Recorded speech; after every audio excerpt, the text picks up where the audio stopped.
ეს მდგომარეობა გადაწყვეტას მოითხოვს. ჩვენ არ გვაქვს უფლება მიუთითოთ უკრაინელებს რა გააკეთონ. ჩვენ არ გვაქვს უფლება ვთქვათ, რომ ვინმე უნდა გადადგეს, ან ვინმემ გადაიბაროს მთავრობა, ან ვინმემ რაიმე ნაბიჯი გადადგას. ეს ჩვენ არ გვეხება და ეს მხოლოდ უკრაინელების საქმეა. მეორეს მხრივ კი ჩვენ უნდა გვესმოდეს, რომ აქ მიმდინარეობს ევროპის დიდი გეოპოლიტიკური დრამა.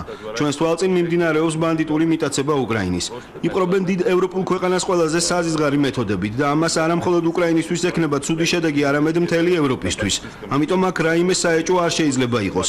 არის ძალიან დრამატული ვითარება ევროპისთვის. როდესაც ჩამოვიდა პოლონეთის დეპუტატების დიდი ჯგუფი და ასევე სხვა პირები ევროპიდან, ზოგი ამბობს, რომ ეს არის უკრაინის შიდა საქმეებში ჩარევა. სასაცილოა, როდესაც ამას ამბობს ვლადიმერ პუტინი. პუტინისთვის უკრაინა არის ტერიტორია, მან ნატოს სამიძე, რომელსაც მე ვესწრებოდი 2008 წელს ბუქარესტში, პირველად თქვა, რომ უკრაინა არ არის ქვეყანა. ეს არის ტერიტორია.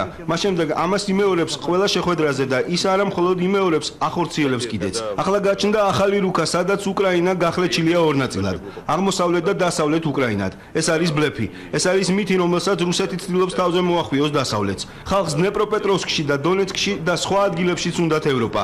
ეს არის მითი, მაგრამ თან ეს არის მზადება უკრაინის შემდგომი გახლეჩისთვის. საქართველოს მაგალითზე შემიძლია ვთქვა, რომ პუტინი უბრალოდ არაფერს ამბობს.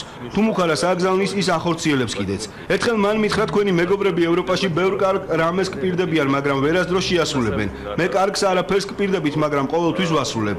ის ახლა ძალიან ბევრ ცუდ რამეს დაპირდა უკრაინას.